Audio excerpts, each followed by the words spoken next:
And I think this is an idea you see in both the East and the West, this idea of like, okay, let me slow this down. Let me really look at it.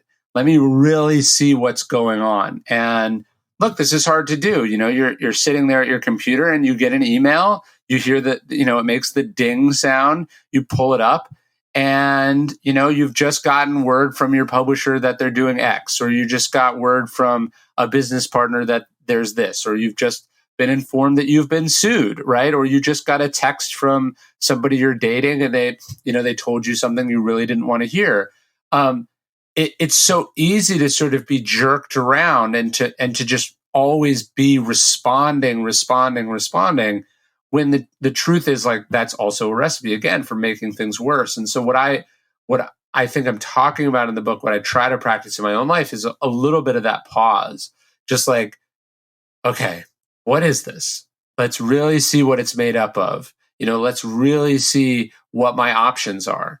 Let's really see if I have to do anything at all, or if I could just ignore this, and that's sort of what we're talking about. And that what stillness allows us to do is be rational about an issue or an event rather than emotional about the issue or the event. And I think we all make better decisions rationally than we do, emotionally.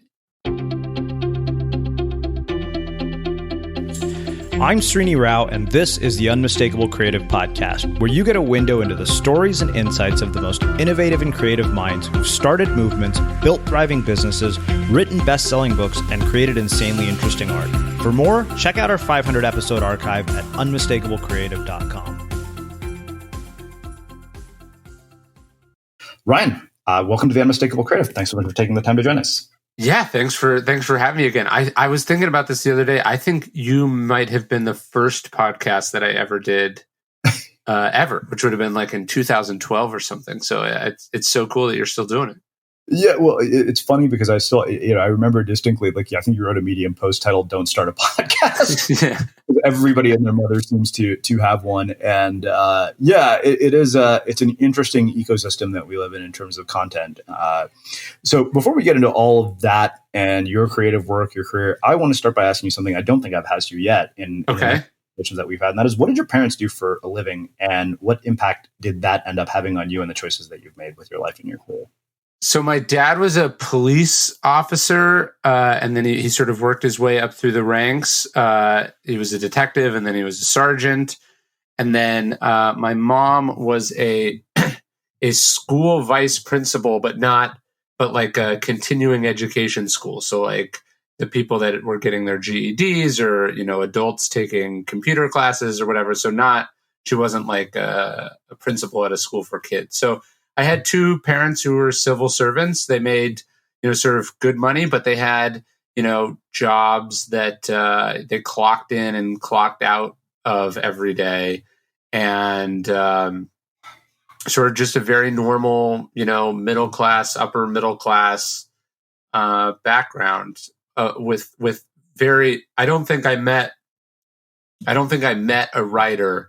I love books, but I don't think I ever met a person who made books until I was sort of well on my way to wanting to be one. Wow.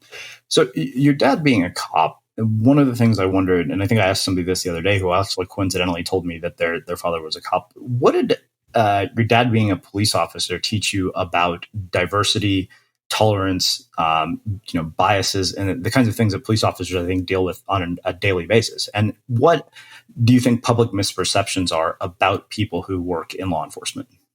Yeah, that's a good question. So my dad had a bunch of interesting jobs. He worked in hate crimes for a while. He worked in the explosives disposal unit for a while. He was the robbery division. So and then he ran a sort of a community police center near where we lived. So he had all these interesting different professions inside being a cop. So I think one of the things that people sort of miss is that there's like a big distinction between like a cop who wears a uniform and is like walking around or patrolling the streets. And then as you sort of go up through the system, the job becomes in a lot of ways much more administrative and much more sort of sheltered from the concerns that I think obviously are in the headlines today. So I never knew my dad doing those things growing up.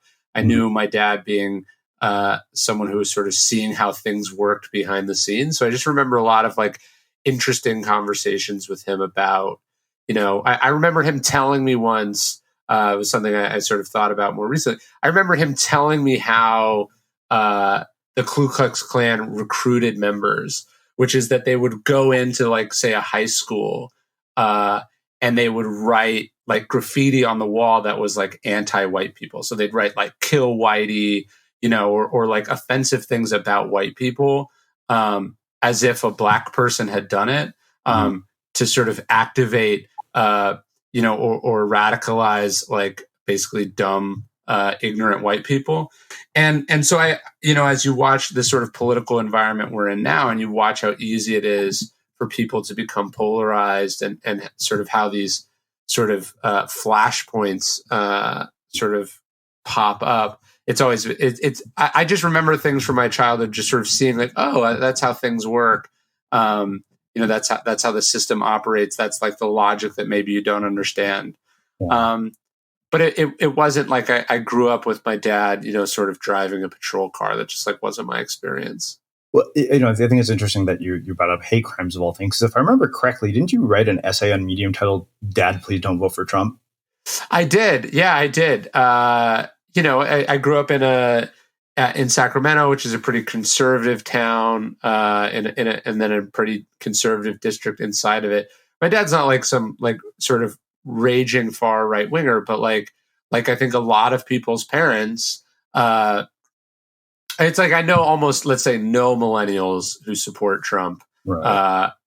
Or think that he's doing a good job. And then you talk to people and you talk to somebody's white parents, you suddenly get a very different perspective. So the things that are sort of shocking or appalling, they find a way to either rationalize or they just have a different perspective on it. So yeah, my dad grew up listening to talk radio, has probably voted Republican in every election he's been able to vote in. And so you see two people able to look at the same events from a very different perspective. Well, so we had Andrew Yang, who's a presidential candidate here, as a guest on the podcast. And one thing I think that struck me about that conversation, I think that you and I live in a world where we live pretty much lives of privilege, right? You and I do things that are smaller. We're not doing, hard labor.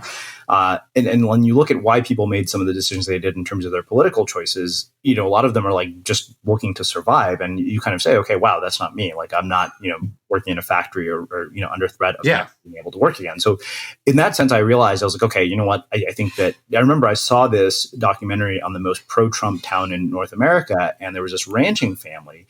And they had said that, you would think, oh, these are going to be like these like super racist rednecks. And then when you realize the reason for their vote was they had this ranch in their family for decades. The land is worth like millions of dollars, and it would be worthless to anybody who's not a rancher.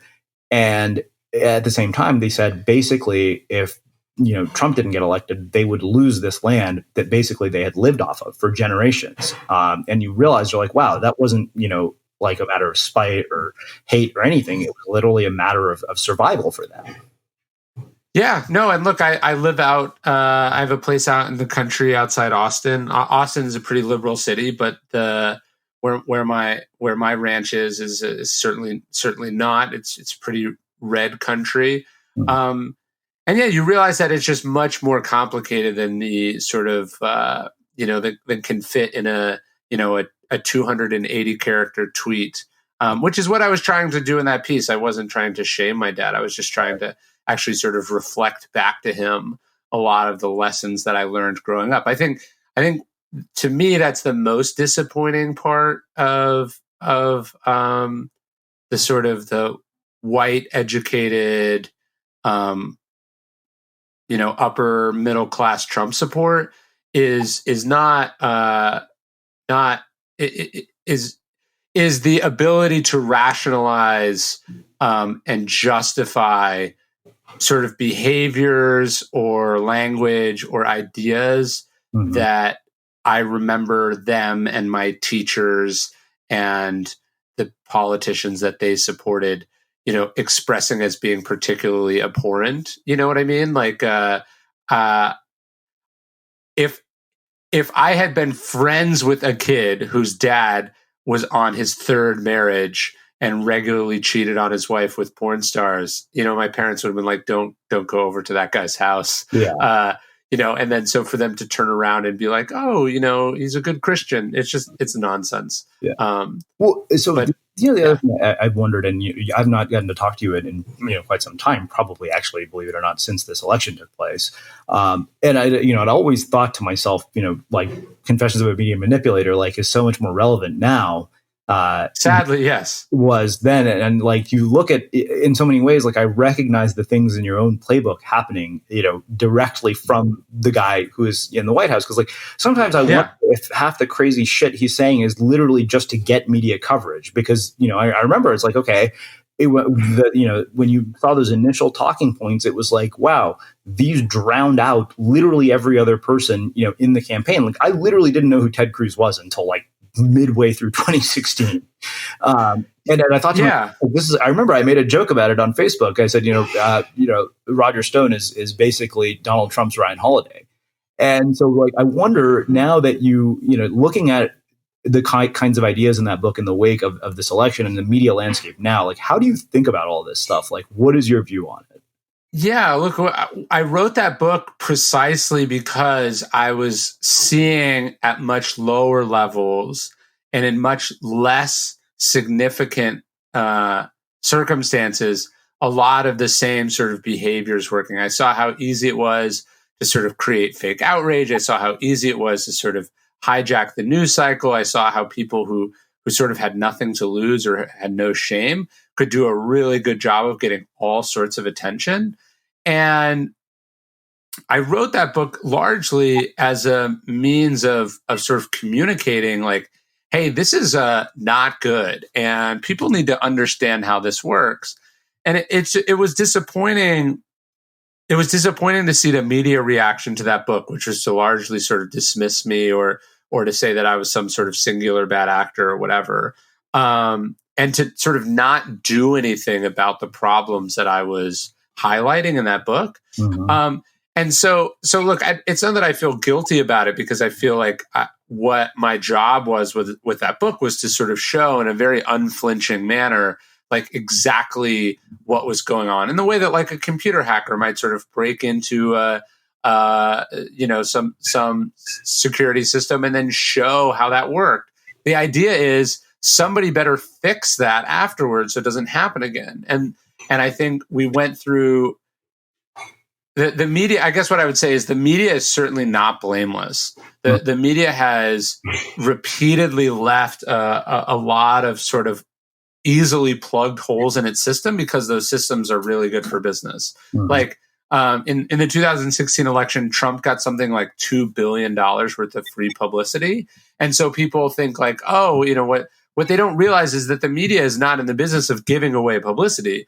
The media then monetized the attention that they gave Trump to be worth even many more billions of dollars of that. I think the CEO of CBS said something like Donald Trump may be bad for America, but he's very good for CBS. Yes, yep, yeah, I remember. Yeah, and so that's just the reality of the media system we're in. So it's a book that I wish had been disproven or made irrelevant, but 7+ years later.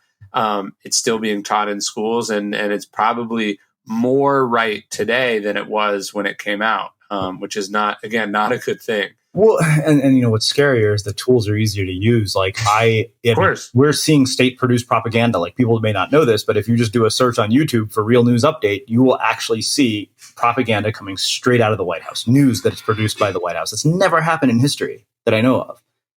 Yeah, no, it's very alarming. And the reason I think we have trouble wrapping our heads around that is that, everyone is, the media is also bombarding us with all this other nonsense of stuff that doesn't matter. And so it's kind of like, it's like the boy who cried wolf type situation where you really can't a normal person is not able to wrap their head around and process all this information that's being thrown at them. Like, I know how this works, and I still am bombarded by it, and I still fall for stuff. So it's a scary time. Yeah. Well, let's talk about one other thing here. You said your mom was a vice principal, and I wonder, your mother being a vice principal, like, what did she teach you about education? Particularly because she, was working with people who got their GEDs, and you also happen to have dropped out of college. So, like, I wonder what did she pass on to you about education, and what are your views, on our current education system? I know that your son is young, but I know that this has to have crossed your mind. Yeah. So my mom was a school principal, and I think that's where I got my love of reading. I think that's where I found, I like school. It just ended up not being the right thing for me to finish college. But I learned from my parents the skills, particularly from my mom, from the skills that I now apply in what I think is sort of my ongoing education. But when you have your own kids, you're right, you do start thinking about these things in a very different way. And I think that what I go back and forth with is like, is there even such like the question is like, are public schools good? Is it worth paying for a private school? Should you move to be closer to a good public school or whatever? And one of the things my wife and I have spent a lot of time talking about is like, is there even such a thing as a good school anymore? And is it not something, unfortunately, that's just become, if you want your kid to actually learn skills that will be viable and helpful in the world that we are quickly moving towards? Yeah. Is this not something that the parents have to take, sort of primary control over? I'm not really talking about homeschooling. I just mean like even if you went to a really good public school, which I went to a good public school, but things weren't so quite dominated by, where you went to college yet, how you did on standardized tests, whatever, do you end up do you end up just having to significantly supplement your kid's education because you just can't rely on what you get from school? So it's not a decision I've had to make just yet, but it is something I'm starting to have to think about.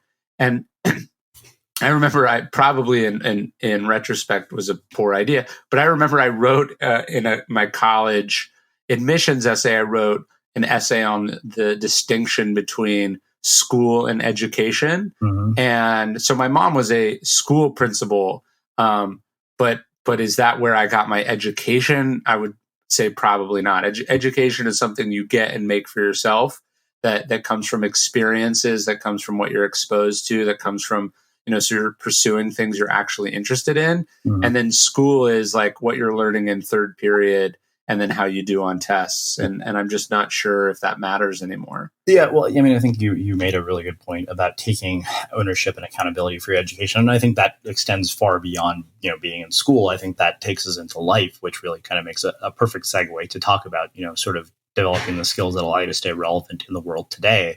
Because I think you're in this just constant need to iterate and to adapt. And you have seemed to, really kind of, in so many ways, like you're the definition of prolific. Like we were joking earlier that, when I get a book from, our publisher in the mail that you've written, literally I finish it and a week later, there's a new galley at my doorstep. I'm like, where the hell did he write this? So let's talk about this, because I mean, you've done something I think that is a rare sort of accomplishment for a writer, which is you've maintained somehow a combination of both quantity and quality. People who can do quantity, like that's easy. I mean, I know that out of my 1,000 words every day, like if you assume that I write more, like 1,000,000 words a year, maybe 40,000 of it is decent. If that, that's the part that I risk sharing. And so I wonder, what does this process look like? how do you come up with an idea for a book? And it seems like that, you took like a break from this sort of ancient wisdom with Perennial Seller and Conspiracy, but then kind of returned back to it with the most recent book, which we'll get into. But I want to process first, because I know that you and I have talked a little bit about the note card process, but I want to look at your book writing process in a bit more detail. So I think one of the things I definitely took from both my parents is that whatever you do, it's a job, right? And the job requires you to show up and work on a daily basis. And I think that's something you wouldn't think would distinguish you from other writers, but it's true. Like, I talk to a lot of writers and they're sort of like, oh, I don't know what I'm going to do next. And it's like, you don't know what you want to do next. I'm already halfway done with what I'm doing next. Mm-hmm. And so I think there's a lot of fat in people's process. Yeah. When I talk to them, it's sort of like, oh, in 3 weeks, I'm going to take in 3 weeks, I'm going to take a month to just go write. And then I'm going to come back with a book. And I'm like, imagine anyone else doing a job that way. That's just not how, no, you work every day. And so that's it. I think I don't think there's some magical secret to my prolificness. Like, look, Stillness is the Key comes out in October. I finished it. I finished what is more or less the published edition. I mean, obviously, as you know, there's lots of sort of editing and refining and whatever, but it was accepted by the publisher, which is the big hurdle you have to get over. It's also when they give you, your second check, which is very important. Yes. But it was accepted in December of 2018, right? I sold it in, I think, January of 2017 or maybe December of 2017. So it took about a year to get to the rough draft. And then there was another, 6 months or so of editing and refining. But as soon as I finished it, I started thinking about what I wanted to write next. And then I sold that. And then I started working on that. And then I've taken breaks and had to go back and, whatever. But the point is when this book comes out in October, I'm halfway done, or more than halfway done with what is the next book, which is easier to write in some respects than some of my other ones. And then I'm going to be going out in a couple weeks with the proposal for the book I want to do after that. And the point is I'm not a writer to not spend my time writing. The joy and the privilege and the luck of the job for me is getting paid to write things and to have the freedom to write and publish the things I want to write. Yeah. So I'm always going to be doing that. I'm not going to be, doing long pauses of me not doing that. It's if you asked an NBA player if they wanted to play more, they'd be like, yeah, of course. That's what that's what I'm put on the planet to do. Yeah. Well, it's funny, you were talking about this because I knew, when I finished the audience of one book, I was like, oh, I don't have a contract for a third book. My friend's like, what are you going to do? And I said, I'm going to get up and I'm going to write. And, as my friend, we had one of my contracts, he's like, what got you that book deal in the first place is that you self-published. You're no longer under contract. If you want to write books, just keep writing books. So I did. And, I was like, okay, this proposal is taking a long time to be accepted. It's gone through 1,000 iterations, but I still have the luxury and the freedom to self-publish. I want to write, so I'm going to write. But more so than just wanting to put a book out, I wanted to make sure that I didn't lose the momentum that I had spent 2 years building. Totally. I knew that if I let that go. And so in this process of trying to get a proposal done for a third book with a publisher, I've ended up writing 2 self-published books. Interesting. Yeah. And, it's kind of because, the thing is that I realized oh, okay, well, I don't right now have the luxury of a contract in which, I'm guaranteed that I'm going to get paid to write a next book. But sure. I was like, okay, you know what? I need to not let that be a deterrent from following through on the process that has gotten me to this point in the first place. Yeah, that's right. And I think as a writer, you also want to be moving, maybe the phrase for it is sort of escape velocity. So I did Trust Me, I'm Lying in 2012, and then I did my growth hacking book a little bit after that.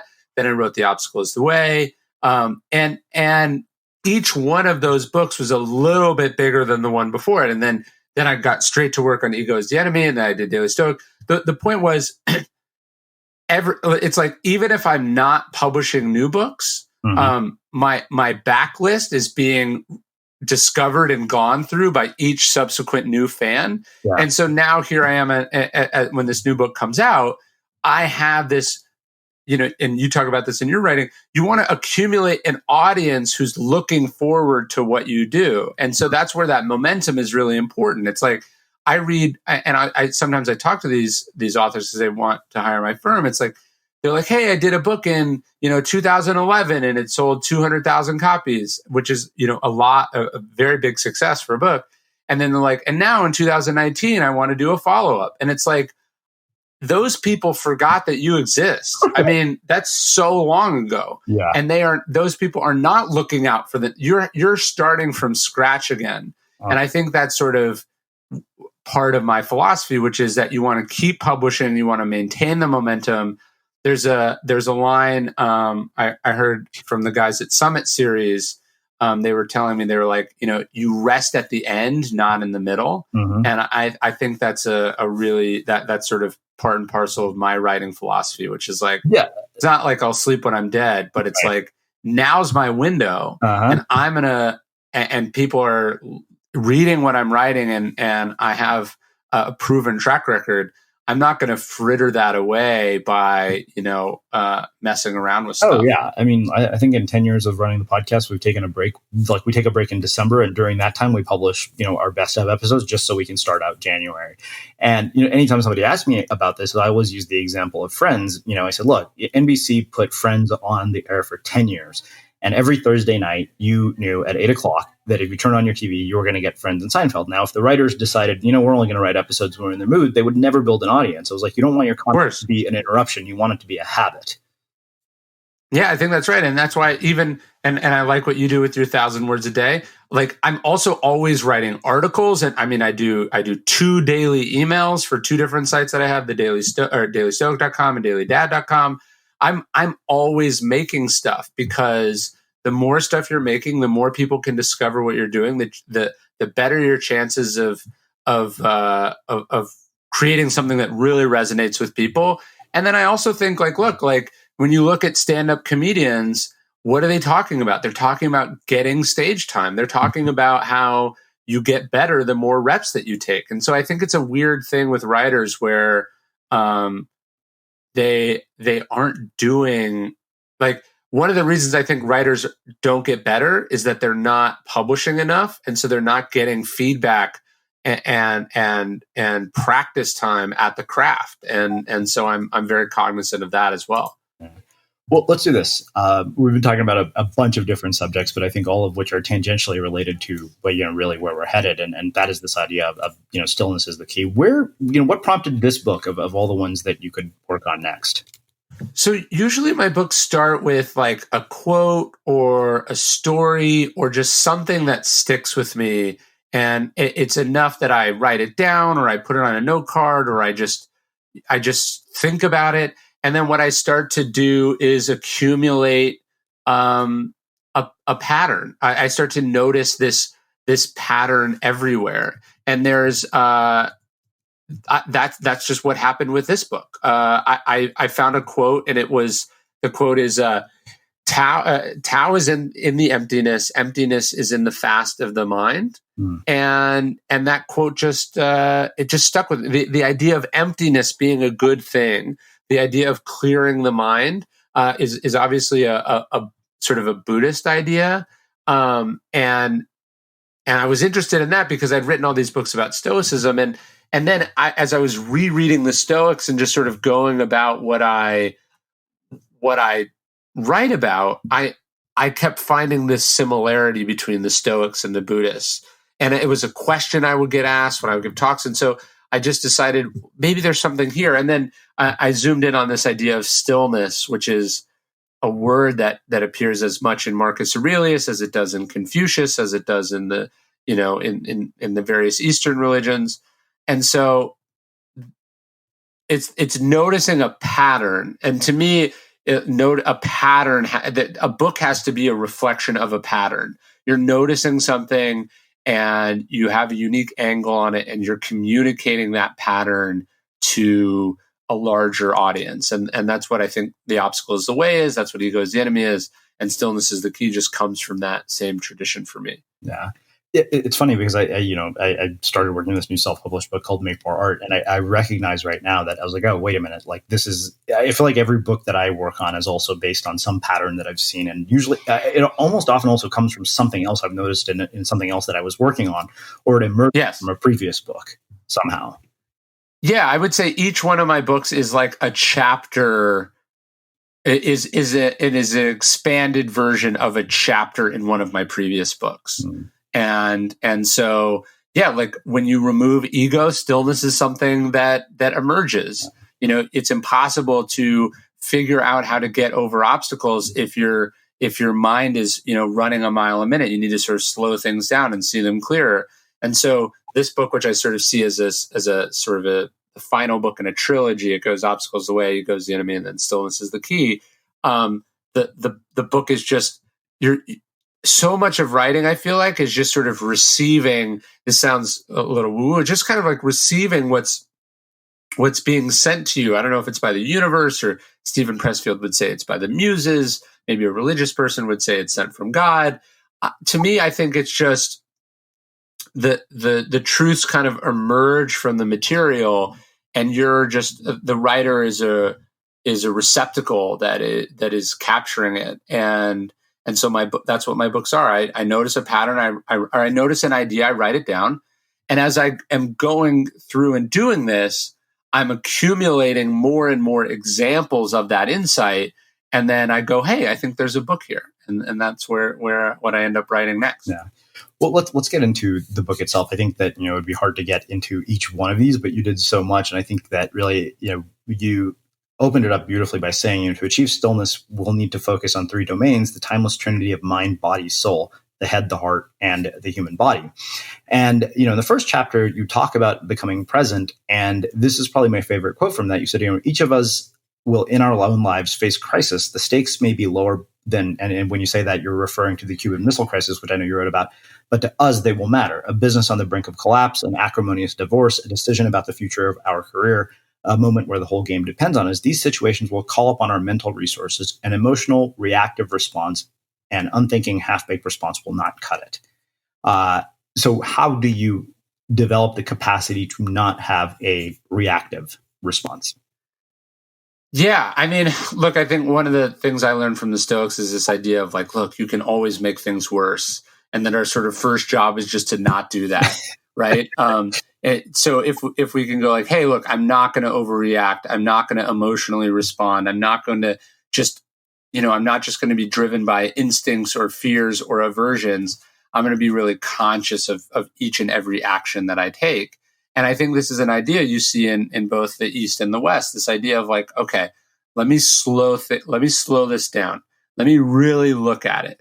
Let me really see what's going on. And look, this is hard to do. You're sitting there at your computer and you get an email, you hear that, it makes the ding sound, you pull it up, and, you've just gotten word from your publisher that they're doing X, or you just got word from a business partner that there's this, or you've just been informed that you've been sued, right? Or you just got a text from somebody you're dating and they told you something you really didn't want to hear.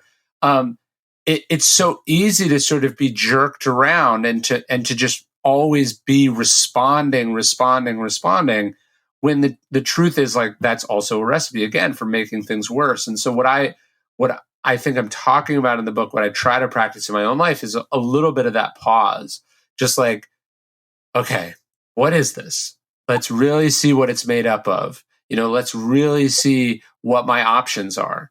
Let's really see if I have to do anything at all, or if I could just ignore this, and that's sort of what we're talking about. And that what stillness allows us to do is be rational about an issue or an event, rather than emotional about the issue or the event. And I think we all make better decisions rationally than we do, emotionally. Yeah.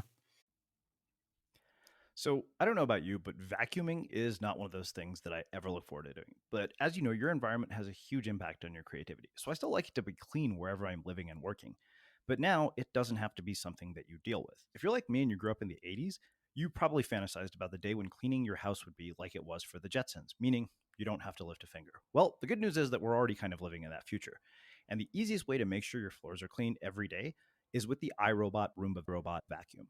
It cleans up after itself. The Clean Base automatic dirt disposal takes convenience to a new level, automatically empties its own bin into an allergen lock bag that holds 60 days of debris and traps 99% of pollen, mold, and dust mites, so you can forget about vacuuming for months at a time.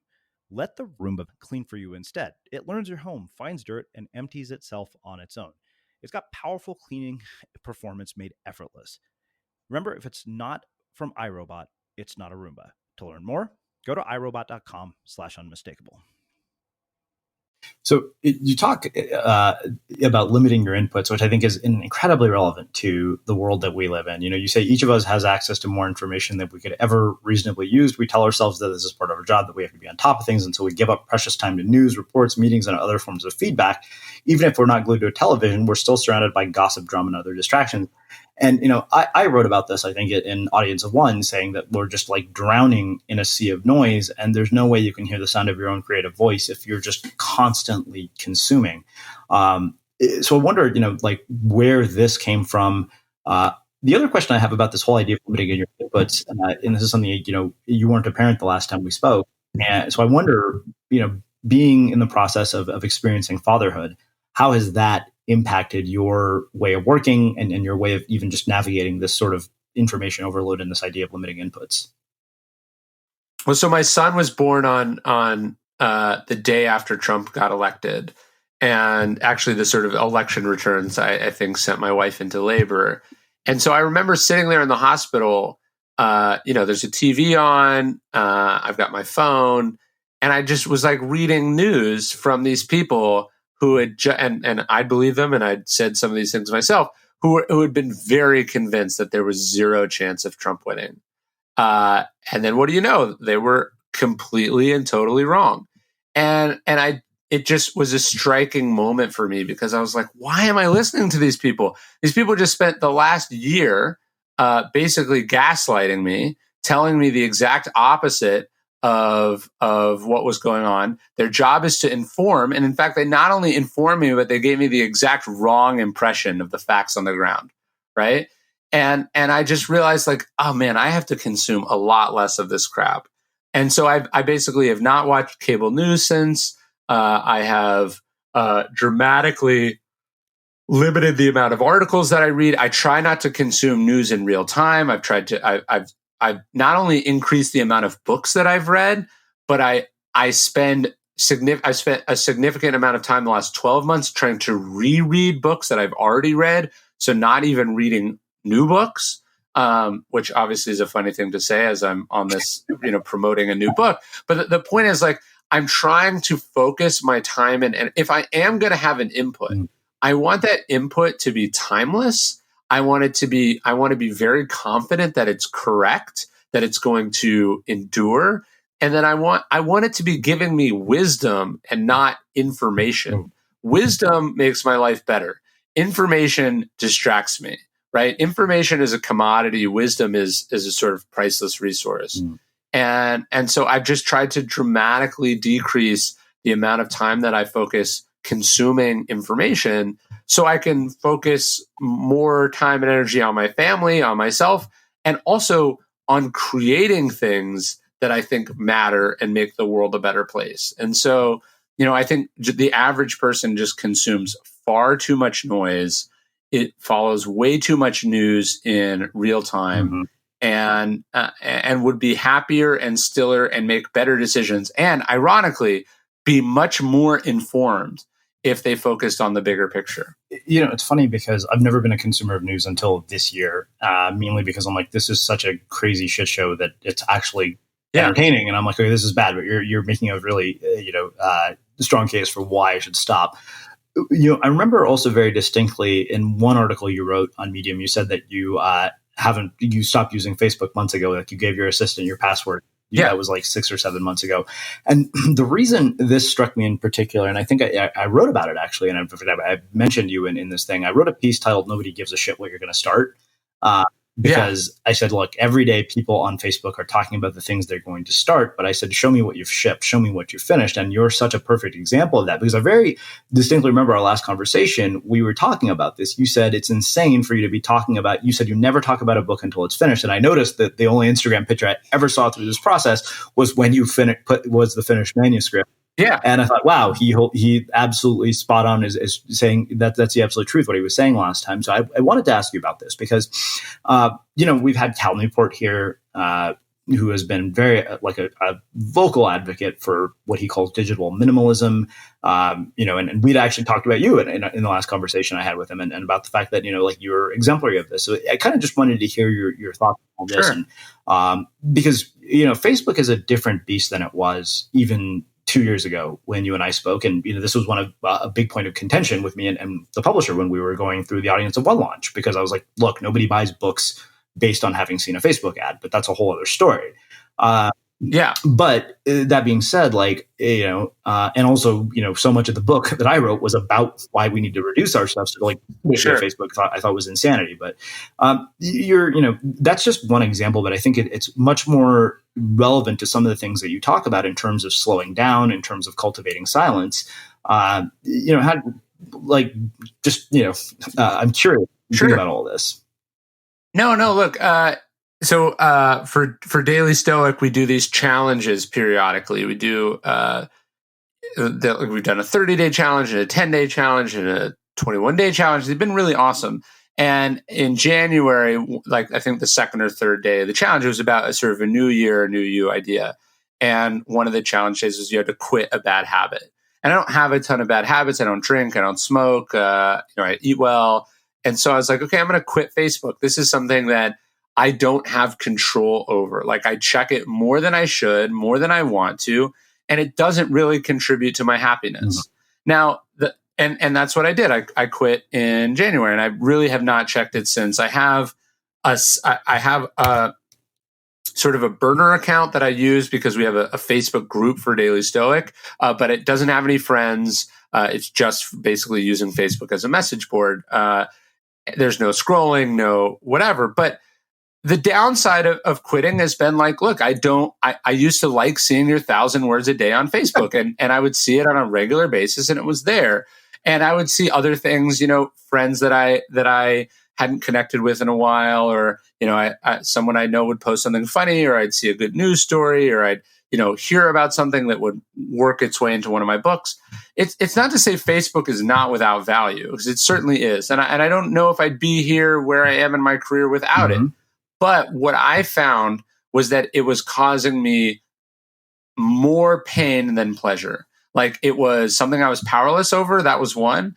But I was noticing that most of the time, most of what I was seeing there was not contributing to my happiness. So it was, negative news stories, or it was people fighting about things, or it was people bragging about things, or it was people marketing in a way that I knew because I knew them, or I know how the industry works, in a dishonest way. So I would see people talk about things that I knew that I happen to know weren't true.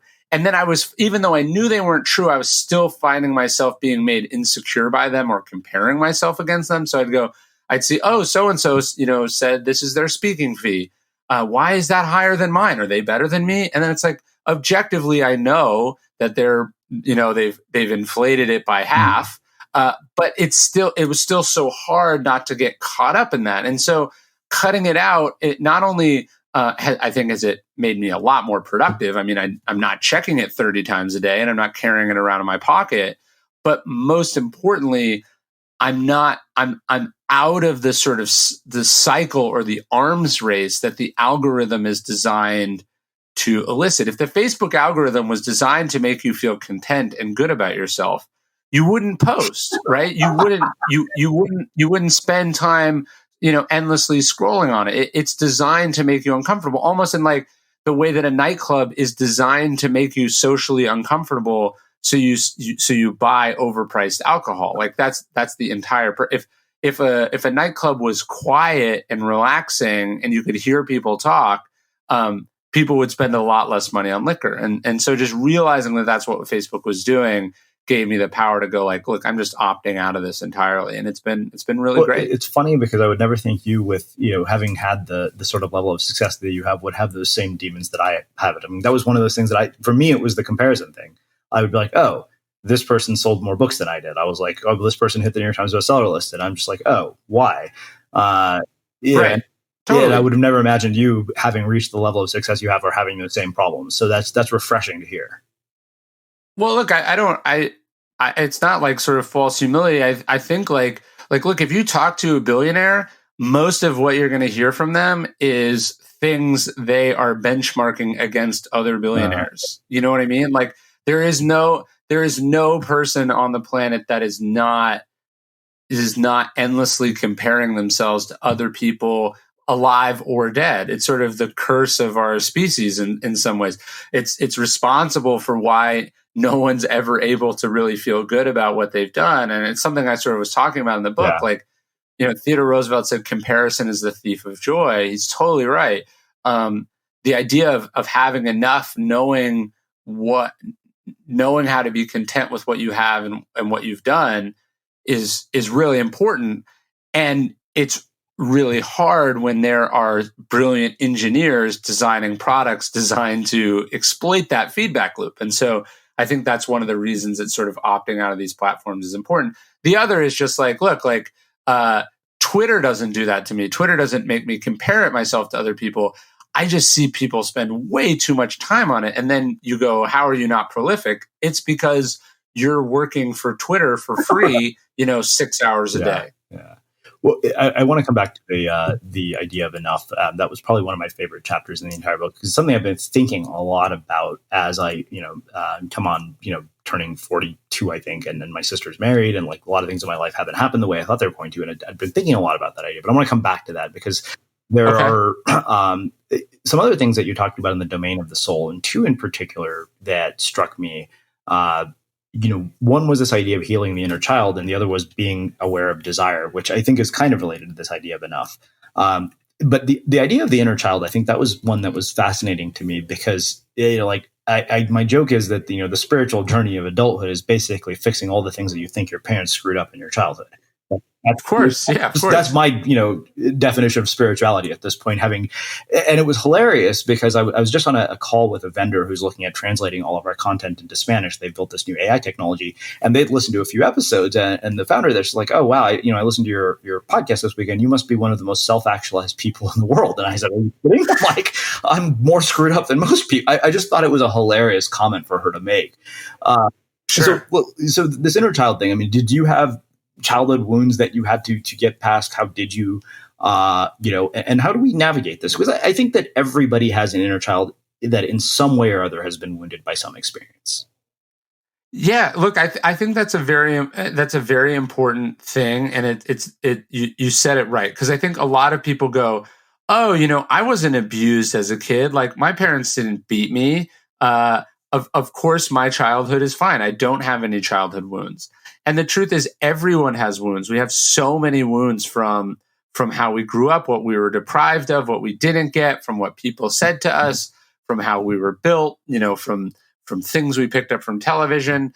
And so, yeah, I mean, look, I think everyone has some sort of age that they're a little bit stuck at. And you might be at different ages with different things. Your temper might be the temper of a 9-year-old, and your libido might be the libido of a 16-year-old, and your insecurities might be more of a high school freshman, or, whatever it is. Right. But I think it's really realizing that, my desires and my aversions are not necessarily seated up here in my rational adult brain, but they're actually located, somewhere in my soul, somewhere stuck in a younger version of myself. And I remember what sort of set me off on that journey was I was listening to a podcast interview with Judd Apatow. And I know he talked about it in his book also.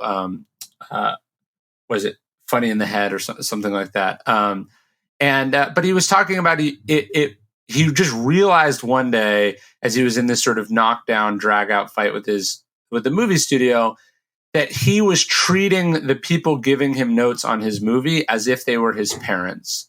And so instead of them going like, Judd, the movie is too long, he was hearing like, Judd, you'll never be good enough. Or, like, Judd, why don't you clean up after yourself? Or like, he was reacting to these objective sort of creative notes as if they were his divorce arguing parents who he had a contentious relationship with. And I just realized that explained a lot of things in my own life. It explains why I get upset when I get back, my book from my editor, and all I'm seeing, I'm not seeing like, hey, these are all the things I can do to make the book better. Yeah. I'm hearing like, this person doesn't understand me and they don't get me and they're trying to change me and they're not letting me be who I want to be, and so needless to say, reacting to a business, exchange as if it is a deeply rooted, sort of emotional or psychological personal issue is not a good way to get the best work or to reach a compromise or to communicate, your beliefs effectively. Like Judd Apatow might have been totally right about not liking their notes, but the way he's going to go about it, if he's treating them like his parents, is obviously not an effective way to do that. Yeah.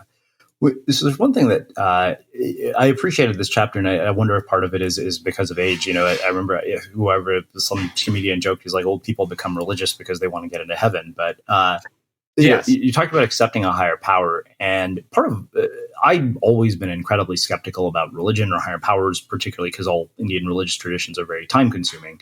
I wrote about this, and it was funny because I had.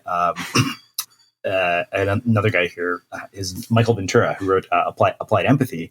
And he had said in a conversation with Jonathan Fields that Ganesh was the remover of obstacles. And I remember coming home to my mom and saying, hey, can I have a Ganesh? And she's like, what?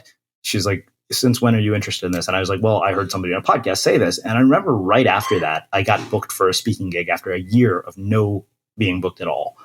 And Really? And so I was like, okay, wow, whether that's just coincidence or superstition, whatever. But it made me kind of realize, wow, there's something to be said for having faith in things that we can't explain or understand with logic or science. And I think that's a big part of it. I think what I'm also trying to say in that chapter is just like, when I became an atheist, I don't know, like 18 or 19 years old, I was reading books in college and it made a lot of sense to me. That wasn't a realization from a place of humility. It was a form of intellectual arrogance, right? It's like, I'm so smart. I read this book. I know more than all you people. And so that sort of atheism is in just the other side of the coin of being religious to me, because it's some sense that And I think what I've moved towards personally is more towards being agnostic in the sense that like, I really don't know. What I do know is that there is a lot that I don't know. And I know that a lot of people I admire and respect have the capacity for faith or religious belief. And I know that 99% of what happens in the world is outside my control. So this idea of higher power is still something that I wrestle with, but it certainly moved me closer towards some semblance of intellectual and spiritual humility, and just kind of I don't want to say resignation, but just a sense that like, look, like I'm not in the driver's seat here. And I think that's probably what you were taking from that thing. You're like, oh, it's not, speaking gigs aren't necessarily, I put in the work, I get the results, which is how we want the world to be and how it can feel sometimes. But the truth is, a lot of it is random. A lot of it is outside of our control. A lot of it is complete luck. And if we can see and sense that, we're gonna have an easier time of things. Yeah. I think and take things less personally, both good and bad. I think there's almost a sense of arrogance in the people who are unwilling to acknowledge the role that luck plays in their accomplishments. Like I'm very like, it was damn lucky that of all the essays that my editor at Penguin could have found when she was perusing Medium that day was mine, and that's the one she chose. Like there are 1,000 other posts on there, maybe more now, way more now, and like that was dumb luck. that, had nothing to do with my skill. No, that's totally right. And look, you're lucky to have been born now and not 100 years ago when you couldn't have published on Medium. And so, there's so much goes into everything that goes right, that the more you study it and the more you think about it, the harder it is to give yourself credit for it. Well, speaking of accomplishment, I think, the idea on this chapter of Enough was probably the one that resonated with me the most, because I think it's something I've been thinking a lot about, particularly because I've just packed up an apartment and thrown a bunch of stuff into storage. And, I don't know why this conversation seems to be like echoed. We had somebody on the podcast talking about optimizing our lives for Enough. And I think the thing that you said here is, most people never learn their accomplishments will ultimately fail to fully provide the relief and happiness that we tell ourselves they will. Or they come to understand this only after so much time and so many relationships and moments of inner peace were sacrificed on the altar of achievement. And you say that you will never feel okay by way of external accomplishments. Enough comes from inside. It comes from stepping off the train, from seeing what you already have, what you've always had. And I think that struck me in one way because you are, somebody who has accomplished a lot of what you've accomplished, most people don't do in a lifetime. And so I wonder, when you have those two dichotomies at work, how do you think about this for the person who looks at you and says, wow, Ryan has done so much more than I have? Well, it's interesting, and I think sort of humbling and revealing, right? So it's like, yes, I've sold very good amount of books. I've gotten to publish books that I've wanted to write. They've had influence in circles that I couldn't have imagined. I get to do the profession that I dreamed about doing, that literally millions of other people would kill to have the opportunity to do. So in some respects, you might think like, oh, he wakes up and all he feels is that it's awesome and that he's amazing and that he's achieved all this. Of course, nobody does that, right? All you think about is like the breaks that you didn't get, or how other people have sold more, or how there's some next level that you're trying to get to. And so, to me, what I take from that, you can take two things from that. One, you can go, so okay, I don't feel good because I haven't broken into that next level, so I just have to keep going. I'm almost there. But, if I sell if I can get a book that sells 1 million copies, then I'll finally have all the money that I want. I'll have all the audience that I want. I'll have more influence that I know what to do with. Then I'll feel good. Then my parents will be proud of me and all will be well. And that's what a lot of people do, right? They accomplish, they make it to first base. They hit a single and they go, oh, that was great. But like hitting a home run, that's what it is. Then they hit a home run and then they go, it's a grand slam. That's what it is. No, it's hitting a grand slam in a World Series, right? It's signing the biggest contract in baseball, right? Like, so you can see how that belief drives a lot of accomplishment, right? Because instead of ever being happy, they keep going, right? And look, this is good for humanity in the sense that, like, if Elon Musk wasn't driven, he would have stopped at PayPal, and we wouldn't have Tesla, and we wouldn't have SpaceX, and blah blah blah. If every senator was happy being senator, no one would ever become president, right?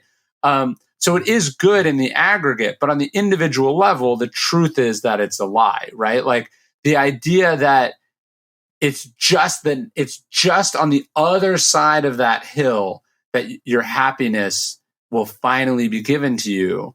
That's the whole problem, because the truth is you can't fix an internal problem with an external accomplishment. There is no level where you feel good. I'm not saying like nobody should do anything and that it's awesome to be poor and that, nobody should try. I'm just saying that like there's no amount of accomplishment that's going to make you feel great about yourself. You're always going to have these doubts.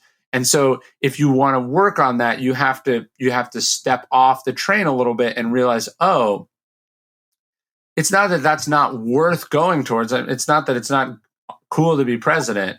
It's that being president isn't fundamentally going to address the spiritual or emotional problems that I have to do that quietly by myself. And so the good news is that it's accessible to everyone. Not everyone can be president, but everyone can feel content and good if they sort of stop and do the work. And I'm not saying I've done it. I'm just saying that I'm working on it. So let's get into the idea of body. I think this was particularly important, in the wake of so much of what we've seen in the last year. I mean, I think that there's no question that our digital devices and then the way we use technology has led to a whole host of mental health issues, like, rises in anxiety, depression, all sorts of stuff. Building a routine, all that stuff. We've talked about a lot of that stuff before on the podcast. But I think that there are a couple of things here that really struck me. One was this whole idea of getting rid of your stuff. And I saw how freeing it was to get rid of my stuff, even when, like literally even books, which I absolutely love. I'm like, wow, this room feels a lot quieter without all these damn books in here. There was something you said that I think was really interesting. You said, we don't need to get rid of all of our possessions, but we should constantly question what we own, why we own it, and whether we could do without. And I love that. And at the same time, I thought to myself, well, yeah, if I'm a retailer, I'd be like, no, I don't want you to tell people this. Right. So I wonder, and I know that, I learned this, I think, in the last year as I started just paring down things, that my commitment became, you know what, I am going to basically buy the nicest stuff I can buy, but I'm going to have a lot less of it. So I went from like 20 shirts in my wardrobe to like 6 from my favorite shirt maker, Proper Cloth. And my sister was like, well, shouldn't you get some sweaters? And I was like, no. I was like, I don't need anything else. I have that. It's like 6 shirts and a pair of jeans. That was my whole wardrobe. I don't have to do laundry. I don't have to do anything. It's fantastic.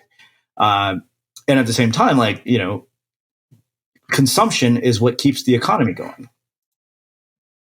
Yeah, of course. Yeah, no, again, look, the belief that things will make us happy is good for society.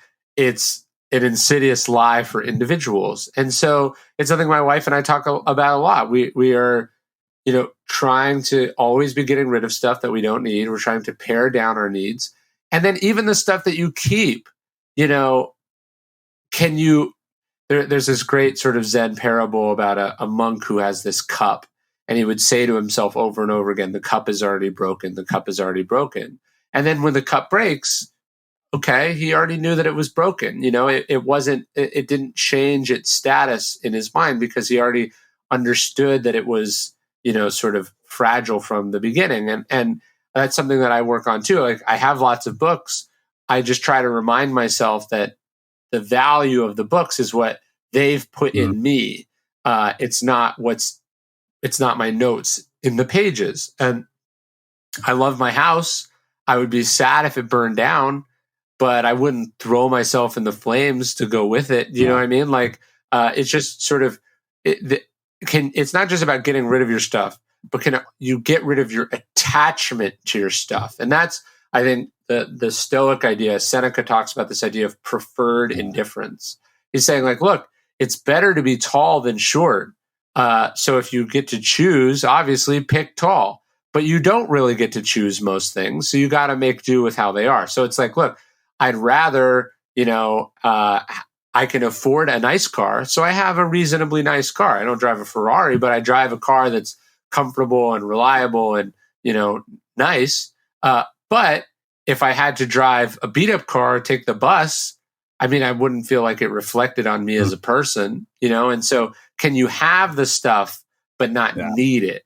To me, that's the deeper philosophical place you want to get to. Yeah. So I don't want to get into a conversation about health and wellness, because I think that actually doesn't even really do this justice, because I think you took a very philosophical approach to the body. But one thing that you talked about here, which I thought was fascinating, was you talked about finding a hobby. And I remember having this conversation with Jordan Harbinger, who I know is a mutual with both of ours, at the time of Audience of One. And we're talking about creativity for its own sake. And he said, people don't have hobbies anymore. They just have side hustles. And yes. Totally. And so, I mean, I'm lucky in that I have found this hobby that has like the intersection of all these things that I love. It's exercise. It provides travel opportunities, and it's an incredibly enlightening spiritual practice as well. And that's surfing. But I realized that there was a lot of truth to what Jordan said. Like, people actually don't, like, how many people, it's like people don't just paint for the sake of painting. It's like, oh, I'm painting this thing, so now I got to put it on Instagram. Right. No, the problem is we turn our hobbies into a job, right? And then that strips them of their purpose. Yeah, look, I think it's very important. Let's say this podcast had gone horribly, or it had gotten canceled, or you know, whatever. I'm going to go work out afterwards. I'm going to work out afterwards if it goes great, you know? And so it's like having something that you can throw yourself into, that you have a lot of control over, that isn't subject to random luck or fortune, is really, really important, and has contributed in a big way to my my sort of creative success. Certainly, is that, like, look, I run every day, whether it goes well or not goes well. And you want to cultivate those hobbies. In the Second World War, Winston Churchill picked the end of the First World War. Winston Churchill picked up painting, and he said, like, having a hobby is the most important thing for a busy public person, because you need some outlet for the frustrations and feelings that you have, and you've got to cultivate those things, or you're going to go insane. It's funny because George W. Bush did the exact same thing after he was done with his presidency.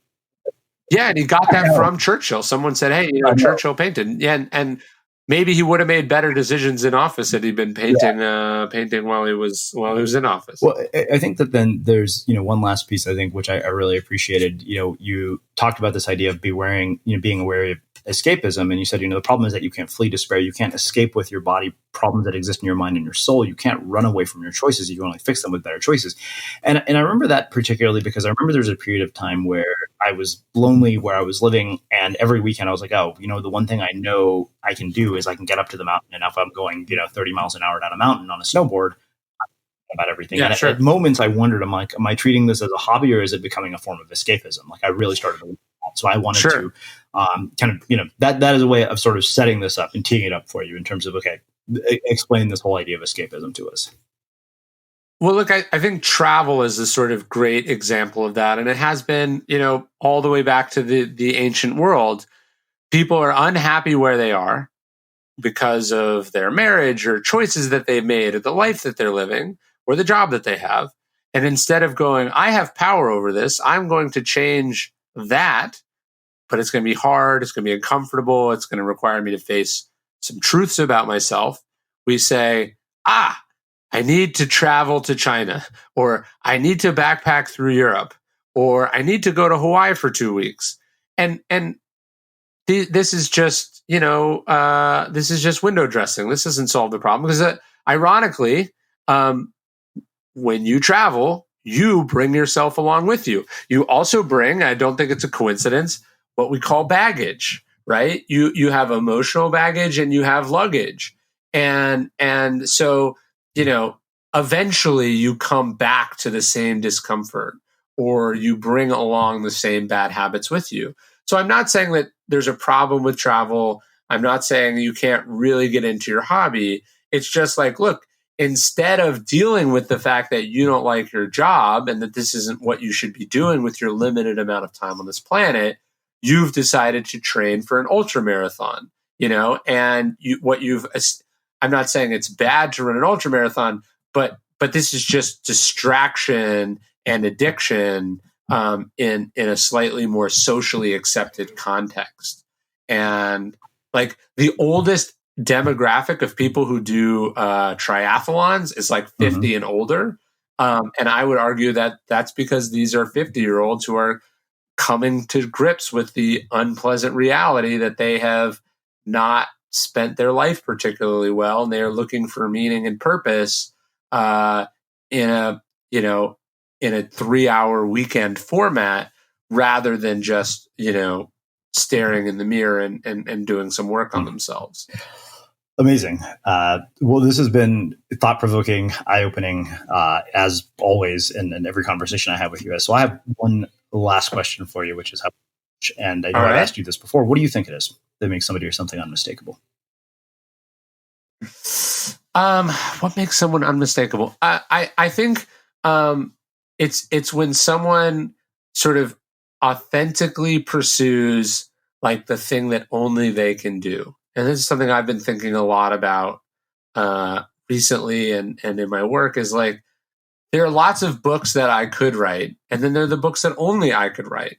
There's lots of things that I could do, that you could do, that other people could do, that could make money, or that could be successful, or that could even be well received. But like, what we need on this planet is for people to focus on, the law in economics, they call it the law of comparative advantage. We need people to do the thing that only they can do. And this is what you talk about in your book. Like, go where you have a monopoly, where you have no competition, where you're the only one doing it. That by definition makes you unmistakable, because you are uniquely yourself. And I think this is hard for people to do. It's hard for people who are talented at more than one thing, particularly because they actually have a choice. But I think, that we should be trying to do the work that we were put on this planet to do, not the work that if we don't do, someone else will gladly do. Amazing. Well, I can't thank you enough for taking the time to join us. Come back to the podcast again for, I think, what is your 4th appearance, and share your story and your insights and your wisdom. Where can people find out more about you, your work, and the new book? Yeah. So thank you for all the support. I mean, like I said, I think you were the first one to ever give me a chance. So I appreciate all of it. And if people want to hear more from me, you can get my books anywhere books are sold. You can check out my website at ryanholiday.net. And then if you want a weekly or a daily morning meditation about Stoicism, you can go to dailystoic.com/email, which is my favorite thing to write. And about 200,000 people get it every morning. So you're in good company. Awesome. And for everybody listening, we'll wrap the show with that. Thank you for listening to this episode of the Unmistakable Creative Podcast. While you were listening, were there any moments you found fascinating, inspiring, instructive, maybe even heartwarming? Can you think of anyone, a friend or a family member who would appreciate this moment? If so, take a second and share today's episode with that one person, because good ideas and messages are meant to be shared.